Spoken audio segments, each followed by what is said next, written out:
Entenda a função social da corrupção no Brasil.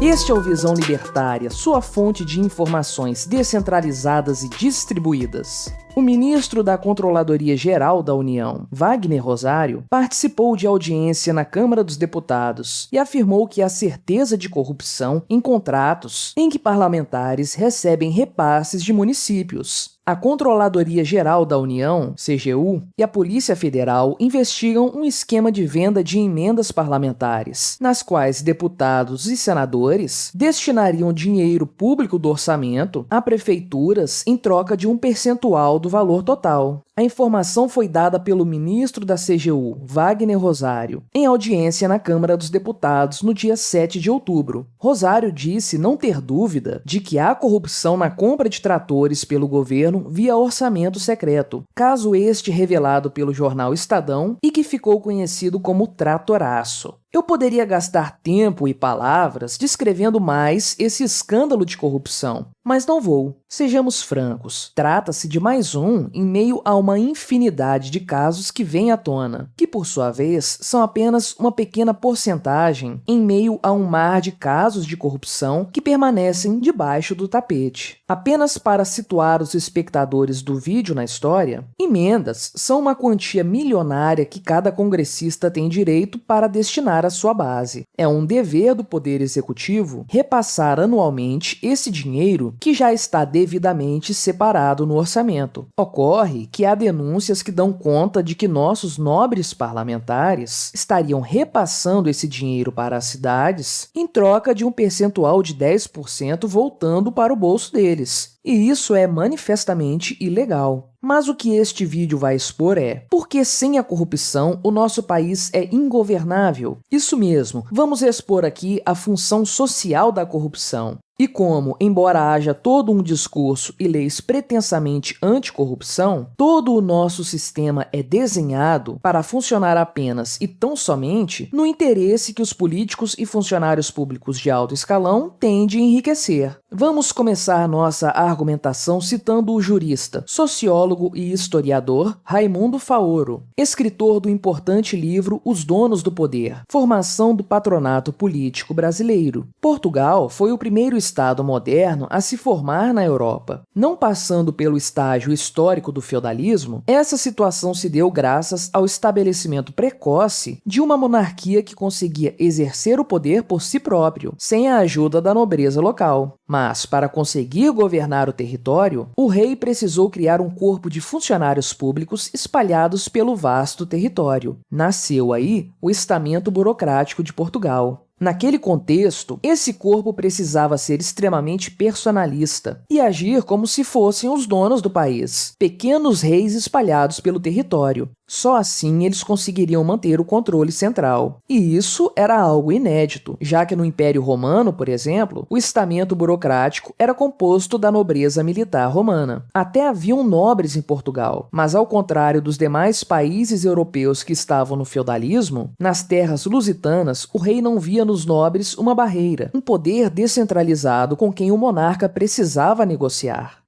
Esse mesmo modelo foi replicado no Brasil, mas por algum motivo, aqui parece que essa cultura se tornou muito pior. Por causa disso, as elites locais se acostumaram a encarar o país e o aparato estatal como parte do patrimônio familiar. Por isso, em todas as nossas constituições, essa elite garantiu que poderia operar o sistema em favor de seu enriquecimento, e isso nos leva à Constituição de 1988. Segundo MacLuff Carvalho, no livro 1988, Segredos da Constituinte, a Assembleia Nacional Constituinte de 1987 estava majoritariamente preenchida por membros do Centro Democrático. O segundo maior grupo era a direita e, por fim, a centro-esquerda era o grupo minoritário. Ocorre que o então membro do PMDB, Fernando Henrique Cardoso, ficou com o cargo mais importante em termos de impacto direto no texto final, relator do regimento interno da Constituinte. Nessa condição, ele tinha o poder de nomear vários cargos e, para um desses, nomeou o então deputado do também PMDB, Mário Covas, para o cargo que apontava os relatores das comissões. Fernando Henrique Cardoso e Mário Covas eram dois dos principais expoentes da social-democracia no Brasil, vertente socialista que contrastava com a maioria conservadora da Assembleia. Covas apontou, para as relatorias, nomes ligados à esquerda, e no final do processo instaurou-se uma polêmica, uma vez que o documento estava ficando com um aspecto social-democrata e progressista, a revelia da ideologia dominante na Assembleia, e por tabela, do eleitorado que havia eleito os constituintes, com uma visão mais conservadora de Brasil. Quando se instaurou a discórdia, a maneira que o presidente da Constituinte, Ulisses Guimarães, e os grandes líderes do PMDB e do então PFL utilizaram para evitar a paralisia do processo foi a tentativa de harmonizar desejos díspares com o objetivo de agradar todas as vertentes representadas. Disso temos exemplos como o inciso 4º do artigo 1º da Constituição de 1988, que trata ideias antagônicas como se fossem complementares. Outro efeito indesejado desse fato foi a confecção de vários dispositivos constitucionais dúbios em seu sentido. E, quando uma Carta Magna tem no seu texto muitos dispositivos que abrem margem para diferentes interpretações, dá-se muito poder ao intérprete dessa carta. No caso, o intérprete é o Supremo Tribunal Federal, que aqui trata-se de um poder ativo, criador, legislativo. Mas sabe o que não causava discórdia entre todos os partidos da Constituinte?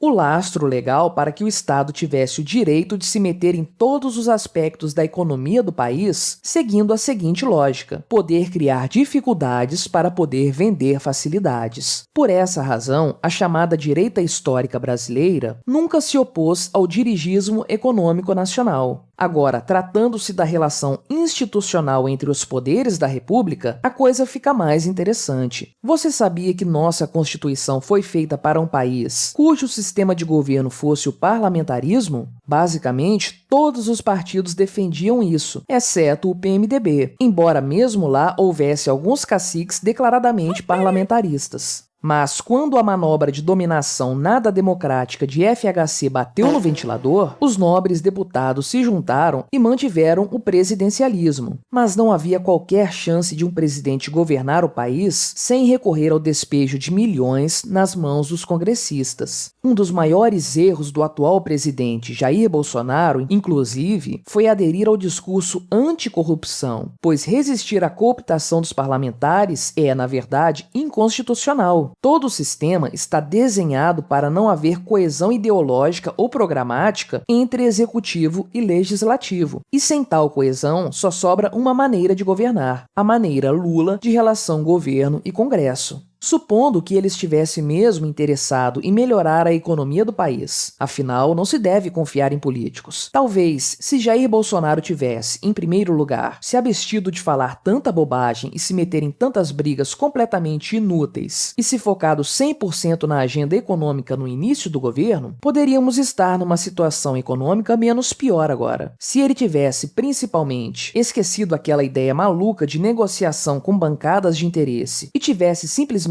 loteado a esplanada dos ministérios para o Centrão, talvez estivéssemos hoje numa situação muito melhor em termos financeiros. Sim, eu sei que nesse momento boa parte de nossos ouvintes estão me xingando de tudo quanto é palavrão, me achando um louco descarado e cínico. Mas por favor, se acalmem. Irei me explicar. Imposto é roubo e não importa o que se faça com o produto do roubo, ele não deixa de ser roubo. Além disso, a ciência econômica já provou por A mais B que nada que o governo possa fazer com o seu dinheiro é melhor do que você mesmo possa fazer com ele. Por esse motivo é que não faz sentido o discurso anticorrupção. E por esse motivo também, um governo menos intervencionista é sempre menos pior que um governo mais intervencionista. Mas não tenha dúvidas, todo governo é ruim. Muitos chamam o anarcocapitalismo de utopia, mas o que é reiteradamente comprovado é que utópica é a ideia de um país com políticos honestos. Estado só atrapalha, mas ele atrapalha menos quando ninguém o vê como o que ele não é. algo respeitável e funcional. O sistema foi feito para ser da forma como ele é, e ele funciona perfeitamente para o propósito com que foi criado, roubar os indivíduos ao máximo. Por isso, não lute contra a corrupção.